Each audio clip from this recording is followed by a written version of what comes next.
Oke, cukup. Kita masih ada acara. Ya. Ada PKS yang konsisten di dalam membela usaha menghadirkan keadilan. Ini bukan soal membela buruh, ini soal menegakkan perintah pertama konstitusi, bahwa kita semua mendirikan republik ini untuk sebuah kalimat terakhir dalam penutupan pembukaan undang-undang dasar kita, menghadirkan keadilan sosial bagi seluruh rakyat Indonesia. Terima kasih, PKS lah konsisten menjalankan itu.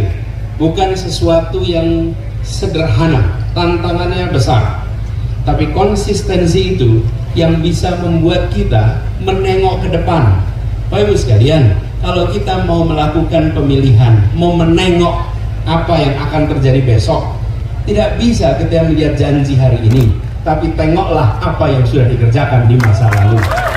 Ya, prediktor terbaik atas perilaku masa depan adalah perilaku masa lalu.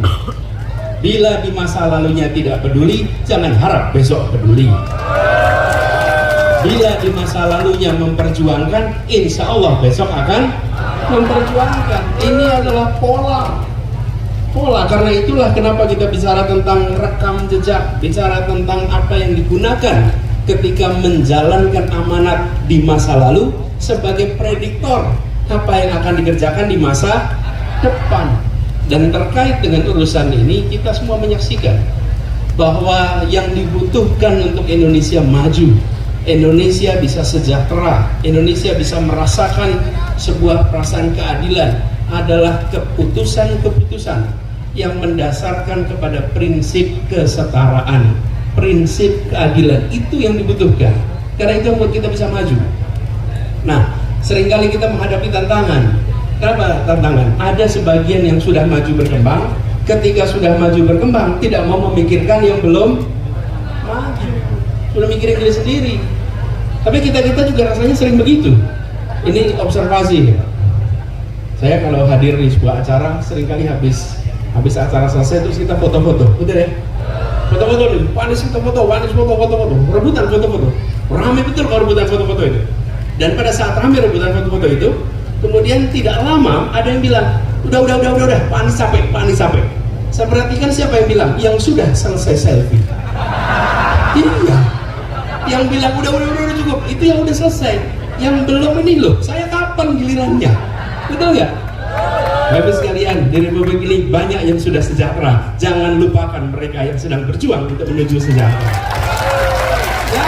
Jangan karena sudah sejahtera udah ya. Dulu nggak apa-apa diatur adil, sekarang udah ya, saya sudah makmur deh. Ya? Sekarang kita tidak bicara keadilan lagi, jangan. Karena banyak Republik ini giliran untuk naik dan untuk naik kelas. Itulah yang kemudian menjadi prinsip. Jadi kemarin ketika kami bertugas di Jakarta, saya cerita sedikit boleh ya? Ada kode macam, ada pada. 5 menit juga, baik. Ini prinsip kesetaraan katanya, 5 menit juga. Tapi gini, saya cerita sedikit. Kita semua yang memegang amanah selalu harus mengambil keputusan. Karena tugas pemimpin sesungguhnya adalah membuat keputusan. Itulah tugasnya. Diberikan kewenangan untuk dia mengambil keputusan. Karena itu harus kita memiliki prinsip apa yang digunakan dalam mengambil keputusan. Dasarnya apa? Dan saya sering sampaikan berkali-kali, di dalam mengambil keputusan, kami di Jakarta mencoba menggunakan 4 pegangan. Nomor 1, prinsip keadilan dan kesetaraan. Ini nomor 1. Prinsip keadilan. Nomor 2, akal sehat, data, fakta. Ini nomor 2. Nomor 3, kepentingan umum, kepentingan bersama, kepentingan publik. Yang keempat, undang-undang, aturan, regulasi. Urutannya begitu. Kalau urutannya dibalik, Bapak sekalian, kita akan ketemu aturan undang-undang yang tidak sesuai dengan prinsip keadilan, yang tidak sesuai dengan akal sehat, yang tidak sesuai dengan kepentingan publik. Selesai, 3 yang lain hilang. Kalau urutannya diubah. Nah, kita sering menemukan situasi begitu. Saya beri contoh. Di tahun 2020 kita terhantam COVID. Kita ingat semua COVID. Ini banyak perekonomian kita kontraksi mengecil. Apa yang terjadi kemudian? Kemudian diambil keputusan, karena setiap bulan akhir bulan Oktober selalu ada keputusan soal UMP. Kita selalu diskusi nih soal UMP. Dan seperti ceritakan tadi Pak Arief, bahwa kalau udah bicara UMP itu kita serius. Kita bukan bicara di depan publik saja, kita bicara percakapan serius dengan teman-teman tokoh buruh dan juga dengan pengusaha. Dan kami sampaikan, kita ingin cari jalan keluar yang adil, yang fair, bicara dengan semuanya. Ini teman-teman semua jadi saksinya lah apa proses perjalanan. Dan pada saat itu dikatakan bahwa UMP-nya tidak naik. Kenapa? Karena perekonomian mengalami kontraksi. Saya katakan iya benar, perekonomian kontraksi, tapi tidak semua sektor mengalami kontraksi. Kalau dibuat grafik, ada yang turun, ada yang naik. Perusahaan yang membuat masker, naik sekali. Perusahaan di sektor kesehatan naik semua. Kenapa di sektor yang naik buruhnya tidak boleh mengalami peningkatan upah? Harus mereka mendapatkan kesempatan. Karena apa? Lalu pemilik perusahaan yang mengalami lonjakan keuntungan, lalu yang bekerja tidak boleh merasakan bagian dari kerjanya untuk mendapatkan porsi. Betul tidak? Jakarta menjadi satu-satunya provinsi yang membuat kebijakan UMP asimetrik. Tidak sama, tergantung sektor. Sektor perhotelan, ya tentu saja tutup hotelnya. Sektor kuliner tutup. Tapi kalau sektor kesehatan, itu booming sebagai kegiatan ekonomi. Saya berikan contoh. Kalau kita menggunakan prinsipnya nomor 4 saja, maka keadilan hilang, akal sehat hilang, kepentingan publik hilang. Itu yang kita coba kerjakan di Jakarta. Dan itu juga yang nanti akan jadi pegangan ketika bicara ke depan. Kalau yang peristiwa tahun 2021 UMP kita yang berbeda dengan kebijakan nasional, semuanya sudah tahu itu. Saya tidak perlu ceritakan. Tapi kita ingin mengambil posisi yang jelas, sikapnya begitu. Dan saya cerita sedikit nih, di akhir tahun 2021 kami undang para pengusaha-pengusaha di Jakarta. Cara mengundangnya bagaimana? Kami undang 50 pembayar pajak terbesar di Jakarta. Jadi yang diundang bukan asosiasinya, tapi 50 pembayar pajak terbesar. Karena udah jelas nih paling gede ini. Dan semua datang dengan pertanyaan kebijakan gubernur soal UMP. Jadi di dalam ruangan makan malam, saya sampaikan kepada semua Bapak Ibu sekalian, kita berada di Balai Agung, Balai Kota DKI Jakarta.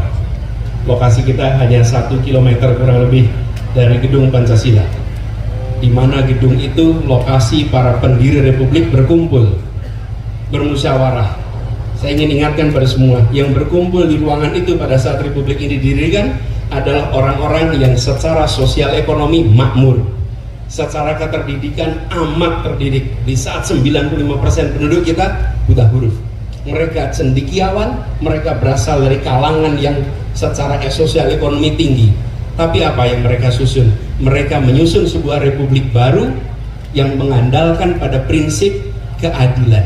Republik ini didirikan dengan niat untuk satu, menggulung kolonialisme, yang kedua, menggelar keadilan sosial dan kesejahteraan bagi seluruh rakyat Indonesia.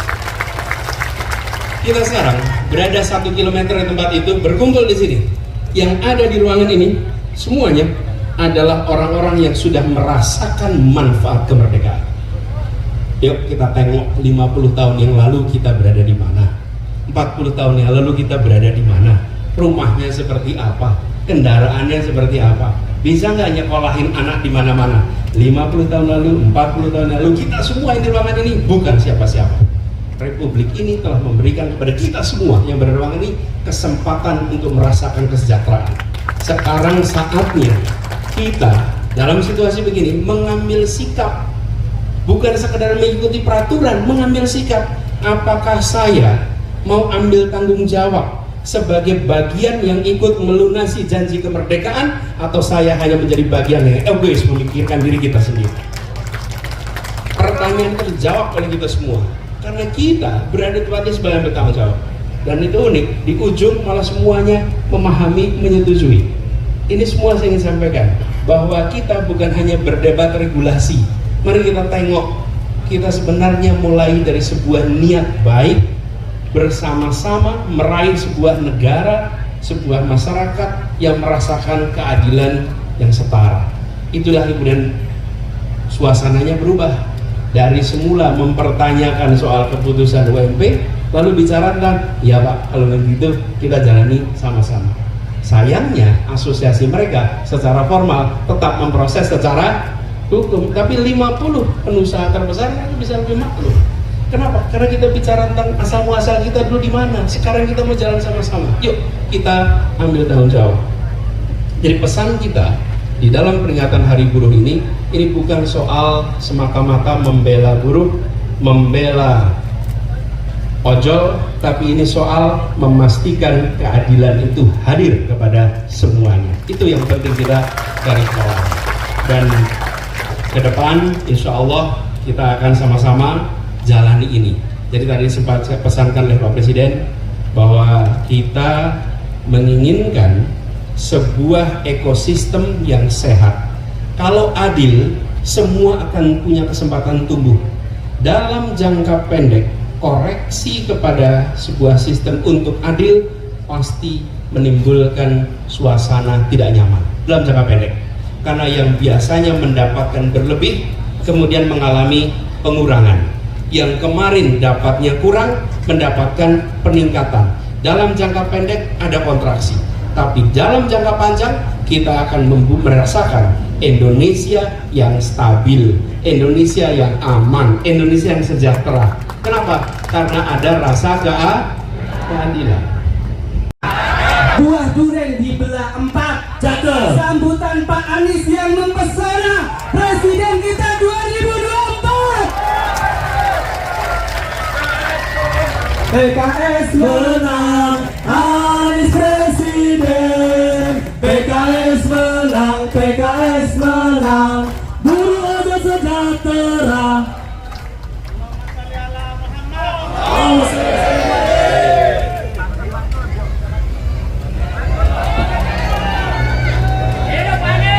Hidup buruh, hidup ojol, hidup PKS. Assalamualaikum warahmatullahi wabarakatuh. Alhamdulillahirabbil alamin. Wassalatu wassalamu ala asyrofil anbiya'i wal mursalin sayyidina wa habibina maulana Muhammadin wa ala alihi wa ashabihi ajmain. Amma ba'du. Bapak Ibu yang saya hormati, izinkan saya menyebut Bapak-bapak, Ibu yang terhormat yang hadir di sini. Bapak Dr. Ahmad Saihu, Presiden PKS, boleh kita beri tepuk tangan untuk beliau dan seluruh jajaran pengurus DPP. Yang saya hormati Wakil Ketua MPR RI, Wakil Ketua Majelis Syuro Bapak Dr. Hidayat Nur Wahid, para anggota DPR yang hadir, Bapak Mardhani Alisera, Ibu Kurniasih Minardi, Pak Arif Minardi yang saya hormati,